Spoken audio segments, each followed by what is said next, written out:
Good morning student. आज हम लोग पढ़ेंगे भोजन का पाचन तथा संबंधित शरीर विज्ञान। ठीक है, आज हम लोग पढ़ेंगे, एक सेकेंड बेटा, भोजन का पाचन एवं कहता है संबंधित शरीर विज्ञान। देखो बेटा, सबसे पहले हम जान लें कि देखो मनुष्य निरंतर कार्य करता है जिससे उसके शरीर की शक्ति जो है कम हो जाती है। इस शक्ति को पुनः प्राप्त करने के लिए उसे भोजन की आवश्यकता होती है। भोजन ही मनुष्य को ऊर्जा प्रदान करता है। जो हम भोजन करते हैं वह शरीर में पहुंचकर कुछ रासायनिक क्रियाओं द्वारा उसको गुजरना पड़ता है। वह मतलब भोजन एक जटिल अवस्था में होता है।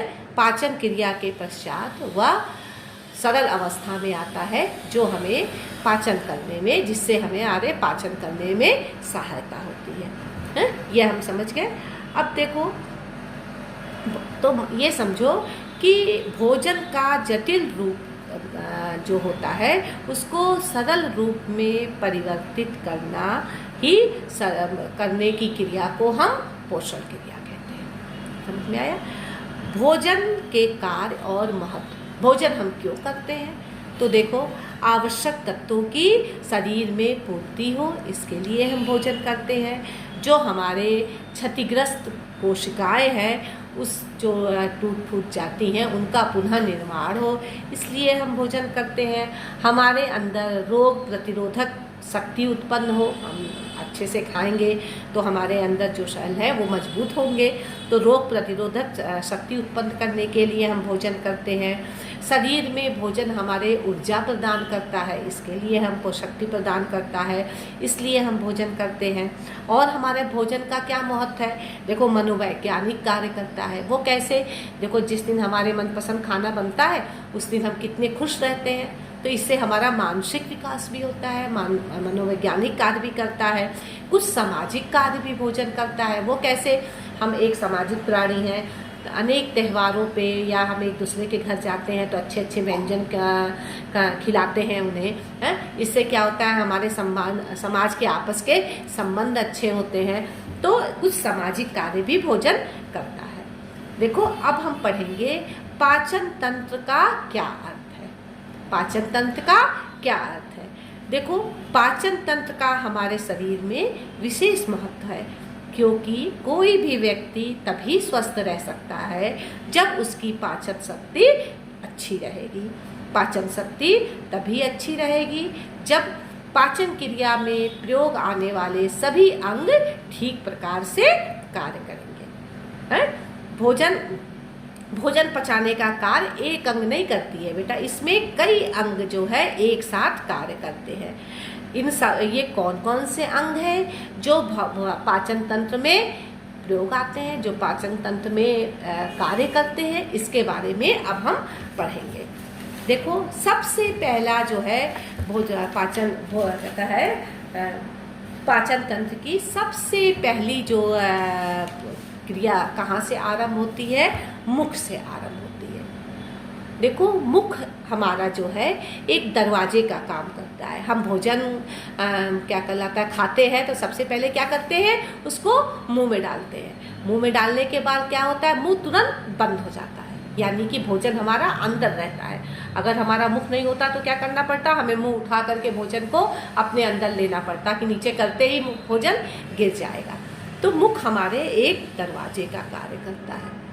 दूसरा कार्य क्या होता है? मुख मतलब ओठ समझो। ओठ जो है हमारे मुख के अंदर, ओठ जो है दरवाजे का कार्य करता है। दूसरा कार्य आता है दांतों का। दांत क्या अपनी क्रिया करते हैं? दांत हमारे भोजन को छोटे छोटे कणों में तोड़ते हैं। क्या करते हैं? छोटे छोटे कणों में तोड़ते हैं। इससे क्या होता है? भोजन जो है सरल हो जाता है। तीसरा कार्य आता है जिह्वा का। जीभ क्या करती है? हमारे भोजन को उलटती पलटती है। अगर जीभ नहीं होती तो क्या होता? बार बार मुझे उंगली डाल के मुंह में और भोजन को इधर से उधर, उधर से इधर करना पड़ता। तो जीभ क्या करती है? भोजन को उलटती पलटती है। उसी समय हमारे गले के लास्ट में लार ग्रंथियां होती हैं, वह क्या करती हैं? लार छोड़ती हैं। तमाम तरह की जो है कहता है लार जो है वो छोड़ती हैं, जिससे क्या होता है, खाना लसलसा होता है। लसलसा होने के पश्चात क्या होता है, खाना जो है गले का पीछे जो होती है ग्रसनी होती है, खाना ग्रसनी में आराम से चला जाता है। अगर भोजन लसलसा ना हो तो क्या होगा, ग्रसनी में जाने में दिक्कत महसूस होगी। तो मुख का जो पिछला वाला भाग होता है उसको हम क्या कहते हैं, ग्रसनी कहते हैं। ये एक कीप के समान होता है, जिसमें भोजन क्या कहलाता है, दांतों द्वारा पीसता हुआ लसलसा बनता हुआ ग्रसनी में चला जाता है। दूसरा काम होता है ग्रास नली का, दूसरा काम होता है ग्रास नली का। तो ग्रसनी के तुरंत बाद का जो भाग होता है उसे हम ग्रास नाल कहते हैं। ये 25 सेंटीमीटर जो है लंबी एक नाल होती है।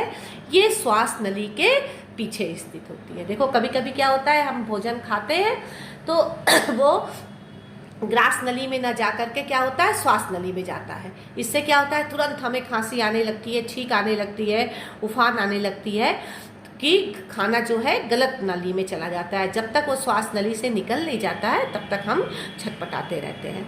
तो इसीलिए कहते हैं खाना खाते वक्त बोलना नहीं चाहिए, नहीं तो खाना जो है सांस नली में चला जाता है। ग्रास नली और सांस नली एक ही पास सटी हुई होती है।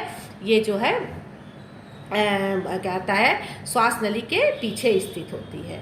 ठीक है। ग्रास नली जो होती है बेटा, ये एक छल्लेदार पेशियाँ होती है, ऐसे गोल गोल सी छल्लेदार पेशियाँ कहता है पेशियाँ होती है। इसमें क्या होता है, ये जो है हमेशा पंप करती रहती है, ऐसे ऐसे क्या करती है, पंप करती रहती है। इससे क्या होता है, भोजन ऐसे भोजन उसमें जाता है तो ये पंप जब करती है तो खाना नीचे की तरफ क्या होता है, सरकता जाता है। खाना जो है नीचे की तरफ सरकता जाता है। इसके बाद भोजन जो है पाचन क्रिया के मुख्य अंग आमाशय में चला जाता है। आमाशय का क्या कार्य है, आमाशय जो है एक पेट के बीचों बीच में थैले का समान होता है। ठीक है। इसमें भोजन सारा जा करके इकट्ठा हो जाता है। आमाशय जो है एक चक्की का कार्य करता है। जैसे कि कोई भी चीज़ हम एक चक्की में पीसते हैं तो उसी तरह से सारी क्रियाएं हमारी जो भोजन की होती हैं, पाचन की, वो अधिकतर आमाशय में होती हैं। आमाशय के भीतरी भाग में झिल्लियों के समान अनेक ग्रंथियां होती हैं, जिसमें जठर रस उत्पन्न होता है। इसमें जठर रस उत्पन्न होता है। इसमें 2 प्रकार के एंजाइम्स रेनिन और पेप्सिन भी जो है इसमें भोजन पचाने में सहायक करते हैं। इसके अंदर ही सारी क्रियाएं होती हैं, जिससे भोजन जो है वह क्षारीय अवस्था में आ जाता है। अब इसके बाद ग्रहणी पकाशय का कार्य होता है। ये आमाशय के निचले भाग से स्टार्ट होती है। ये आकृति में सी के आकार की होती है। 25 सेंटीमीटर एक लंबी नाल होती है। यकृत से पित्त नली और अग्नाशय से क्लोम नली जो है इसके निचले भाग में आकर मिलती है। पित्त नली के माध्यम से पित्त रस और क्लोम नली के माध्यम से अग्नाशिक रस जो है इसमें पहुंचते हैं। ये दोनों आहार के पाचन में मुख्य भूमिका निभाते हैं। ग्रहणी के अंतिम भाग जो होता है वो छोटी आंत में आकर के मिल जाता है। देखो छोटी आंत में भोजन पहुंच करके क्या होता है कि इसमें जो है बहुत सी आंतरिक ग्रंथियां होती हैं, जिसमें पाचक जो है आंतरिक, उसमें से पाचक आंतरिक रस जो है वो निकलता है और अनेक एंजाइम्स जो है उसमें पाए जाते हैं। उससे उसमें उसका आकार जो है वो रंसा मतलब कि छोटे छोटे झिल्लियों जैसा होता है। इससे सारे पोषक तत्व जो है क्या होते हैं, शोषित कर लिए जाते हैं। भोजन का जो मूल तत्व होता है वो छोटी आंतों में आकर के शोषित हो जाता है और जो बेकार के पदार्थ होते हैं वह बड़ी आंत में चले आते हैं। ठीक है। ये छोटी आंत की अपेक्षा बड़ी आंत जो होती है ये लंबाई में कम होती है और लेकिन चौड़ाई इसकी अधिक होती है। इसमें जो है अवशोषित पदार्थ जो होते हैं भोजन के, वह इसके सहारे जो पच नहीं पाते हैं भोजन वो इसमें चले आते हैं और जो निकृष्ट पदार्थ होते हैं कुछ समय बाद लेय युक्त होकर के वह मलाशय में चले जाते हैं और शरीर के गुदाद्वार द्वारा बाहर निकल आते हैं। देखो बेटा ये पाचन तंत्र जो है हम तुम्हें शॉर्ट में समझा दिए हैं। जब तुम लोग स्कूल में आओगे तो इसको हम डिटेल से सामने सामने होके जब पढ़ाएंगे ना बेटा, वो कहता है सामने फिगर रख के, तो ये और अच्छे से तुम लोग को एक बार समझा देंगे। अभी हमने तुम्हें ये शॉर्ट में समझा दिया है। ये तुम लोग ये नोट्स वेरी वेरी इंपॉर्टेंट, इसको अच्छे से लिख लेना। ये रहेगा तो तुम सारे क्वेश्चन का आंसर कर सकते हो। तो इसको तुम नोट्स को सारे जो है वो क्या करना कि इसको अपने कॉपी में ये उतार लेना, और सारे बच्चे ये उतारने के पश्चात पाचन तंत्र का जो ये चित्र है मैं दिखा रही हूँ आप लोग को, ये वाला पेज नंबर लिख लीजिए 142 पे ये पाचन तंत्र का चित्र बना लेंगे। नामांकित चित्र, सारे नाम लिखेंगे, ये चित्र बना करके, और ये नोट्स जो है ये सारे ये लिख लेंगे। ठीक है, यहाँ हमने लिख दिया है पाचन तंत्र का नामांकित चित्र, इसके साथ सभी बच्चे बनाएंगे। तो ये आप जो है इसको इसके साथ बना लीजिएगा और इसको लिख लीजिएगा। और इसके बेटा ये सारे क्वेश्चन अति लघु जो क्वेश्चन है ये हमने लिख दिए हैं, इसको भी आप अपनी कॉपी पे उतार लीजिएगा। इसके 2 दीर्घ क्वेश्चन आप लोग को करना है। दांतों की संरचना और उसके प्रकार बताइए। तो बेटा देखो इसको हम बता दे रहे हैं, ये कहाँ है दांतों की संरचना, ये आ जाओ पेज नंबर 143 पे देखो दिया है दांत। ये दांत दिए हैं, दांत कहता है 2 प्रकार के होते हैं, अस्थाई दांत और अस्थाई दांत। अस्थाई दांत जो बचपन में निकलते हैं और टूट जाते हैं, अस्थाई दांत जो टूटने के पश्चात निकलते हैं, ये लिख लेना। और उसके बाद से ये जो दिया है दांतों की संरचना, ये चीज़ ये दिखाई दे रहा है ना तुम लोग को, ये देखो ये वाली चीज़, ये तुम इतना लिख करके ये दांतों की संरचना, शिखर, ग्रीवा, जड़ है, ये जो है ये दांतों के 3 भाग होते हैं।